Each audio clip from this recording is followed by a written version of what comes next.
अस्सलाम वालेकुम। आज नूरान एकेडमी में हम अमल में सब्र पर बात करेंगे, यानी उस नशोनुमा पर भरोसा करना जो नज़र नहीं आती। अगर आपको इससे फ़ायदा हो तो बराह करम सब्सक्राइब करके और इसे सदका जारिया के तौर पर शेयर करके हमारी मदद करें। तो आइए आज हम एक बहुत ही बुनियादी मगर गहरे उसूल को समझने की कोशिश करते हैं। हमारा मौजू है अमल में सब्र, यानी उस तरक्की पर यकीन रखना जो हमारी आंखों से ओझल है। ये सोच आजकल कितनी आम है ना? हम सब फौरी नताइज चाहते हैं और जब वो नज़र नहीं आते तो फौरन दिल में ख्याल आता है कि शायद ये सब बेकार है। लेकिन क्या वाकई ऐसा ही है? असल में हमारी दुनिया को एक लत लग गई है रफ्तार की। हर चीज़ अभी चाहिए, इसी वक्त। हर नतीजे का फौरी तौर पर नज़र आना ज़रूरी है, जबकि हमारी इस्लामी तालीमात वो हमें कुछ और ही सिखाती हैं।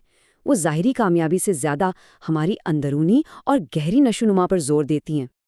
तो यहाँ दो बिल्कुल मुख्तलिफ रास्ते हमारे सामने आते हैं। एक रास्ता है दुनिया का, सकाफती जल्दबाजी का, जिसका नारा है बस जल्दी से नतीजे दिखाओ, लोगों की वाह वाह हासिल करो। और दूसरा रास्ता है इस्लामी गहराई का, जो हमें सिखाता है कि नहीं, सही तरीके से बढ़ो, अपनी बुनियादें मजबूत करो, ताकि जब कोई बड़ी जिम्मेदारी मिले तो हम उसके लिए तैयार हों। तो फिर इस तेज़ रफ्तार दुनिया का जवाब क्या है? इस्लाम हमें इसके मुकाबले में क्या देता है? वो है अमल में सब्र। और ये समझना बहुत ज़रूरी है कि ये सिर्फ हाथ पर हाथ धरे इंतज़ार करना नहीं है। नहीं, बिल्कुल नहीं। ये एक बहुत ही फ़आल और ताकतवर उसूल है। तो आखिर ये अमल में सब्र है क्या?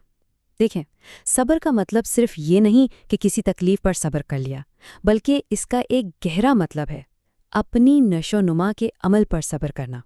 इस बात पर कामिल यकीन रखना कि अल्लाह सुब्हानहू व तआला हमें कोई भी जिम्मेदारी या इनाम देने से पहले हमारे अंदर उसको संभालने की अहलियत पैदा करता है। अब अगर हम इस सब्र की बुनियादों को देखें तो इसके 3 अहम सुतून हैं। पहला तो ये कि कोशिश करते रहना, भले ही बज़ाहिर कोई नतीजा नज़र ना आ रहा हो। दूसरा, इनाम की फ़िक्र से पहले अपनी मेहनत पर भरोसा करना। और तीसरा, और शायद सबसे मुश्किल, कि जब शॉर्टकट्स और आसान रास्ते सामने आएं तब भी अपने उसूलों और अखलाकियात पर कायम रहना। अच्छा, इस पूरी बात को समझने के लिए एक बहुत ही ज़बरदस्त मिसाल है। ये हमें बताएगी कि सतह के नीचे तरक्की कैसे होती है, और ये मिसाल है बांस के दरख्त की। ज़रा तसव्वुर करें, एक किसान बांस का बीज बोता है। 1 साल गुजरता है, कुछ नहीं होता।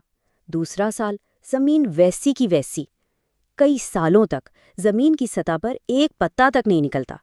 बाहर से देखने वाले को यही लगेगा कि ये सारी मेहनत तो ज़ाया हो गई। लेकिन असल कहानी तो ज़मीन के नीचे चल रही होती है। उन सालों में वो बांस का पौधा एक बहुत बड़ा, पेचीदा और मजबूत जड़ों का जाल बिछा रहा होता है। वो एक ऐसी बुनियाद तैयार कर रहा होता है जो आने वाले वक्त में उसकी आसमान से बातें करती बुलंदी को सहारा दे सके। तो यहाँ से हमें क्या समझ आया? सब्र कोई ताख़ीर नहीं है। सब्र इंतज़ार का नाम नहीं, सब्र बुनियाद है। ये वो वक्त है जब बुनियादें मजबूत की जा रही होती हैं। ये मुस्तक़बिल के लिए एक सरमायाकारी है। तो जब ये बुनियाद बन जाती है तो इस इस्तिक़ामत का फल क्या मिलता है? इस सब्र से हमारे अंदर कौन सी ताकत पैदा होती है? क्योंकि ये सिर्फ इंतज़ार तो था नहीं, ये तो किरदार की तामीर थी। ये अमल हमारे किरदार को कई तरीकों से संवारता है। सबसे पहले ये हमारे अंदर जज्बाती क़ुव्वत बर्दाश्त पैदा करता है। हमारी सलाहियतों को पुख्ता करता है, उन्हें कच्चा नहीं रहने देता। सीखने के अमल में एक आजिज़ी आती है। और फिर जब कामयाबी मिलती है तो इंसान डगमगाता नहीं, क्योंकि उसकी जड़ें मजबूत होती हैं। और बात बहुत सीधी सी है, जो लोग जल्दबाजी करते हैं वो अक्सर पहले ही दबाव में टूट जाते हैं। लेकिन जिन्होंने सब्र के साथ खुद को तैयार किया होता है, वो हर तरह का बोझ उठाने के लिए तैयार होते हैं। तो इस सब का मतलब ये है कि हमें अपना ज़ाविया निगाह बदलना होगा। हमें चीज़ों को देखने का अपना अंदाज़ बदलना होगा। हमें दुनिया के बनाए हुए पैमानों से हटकर अपनी कोशिशों को इस्लामी अक़दार की रोशनी में देखना होगा। देखें, दुनिया तो हमेशा उसे ही सराहती है जो नज़र आता है, जो चमकता है। लेकिन इस्लाम की खूबसूरती ये है कि वो उस चीज़ की कदर करता है जो मुखलिस हो और मुस्तकिल हो, भले ही वो किसी को नज़र आए या ना आए। اور یہ کتنی بڑی تسلی ہے ہمارے لیے. یہ صرف تسلی نہیں، یہ ایک یقین ہے، ایک وعدہ ہے کہ اگر نیت میں خلوص ہے نا تو کوئی بھی کوشش ضائع نہیں ہوتی. اللہ سبحانہ و تعالی ہر کوشش کو اپنے پاس لکھ رہا ہے. اکثر ہم خود سے ایک سوال پوچھتے ہیں، خاص طور پر جب تھک جاتے ہیں کہ آخر میں اب تک اپنی منزل پر کیوں نہیں پہنچا. یہ سوال نا اندر سے بے چین کر دیتا ہے، مایوسی لاتا ہے. اب ہمیں اس سوال کو بدلنا ہے. ہمیں ایک نیا اور زیادہ طاقتور سوال خود سے پوچھنا ہے، اور وہ سوال یہ ہے، اس سارے عمل میں اللہ سبحانہ و تعالیٰ میرے اندر کون سی نئی طاقت پیدا کر رہا ہے؟ دیکھیں، جیسے ہی سوال بدلتا ہے ہمارا پورا نقطۂ نظر بدل جاتا ہے. اب ہماری توجہ نتیجے پر نہیں بلکہ اپنی اندرونی نشوونما پر مرکوز ہو جاتی ہے. اور ایک بات ہمیشہ یاد رکھنے کی ہے کہ ایک دن آئے گا جب ہماری یہ برسوں کی چھپی ہوئی کوشش، ہماری یہ خاموش محنت دنیا کے کسی بھی بڑی سے بڑی ظاہری کامیابی سے زیادہ بلند آواز میں گواہی دے گی.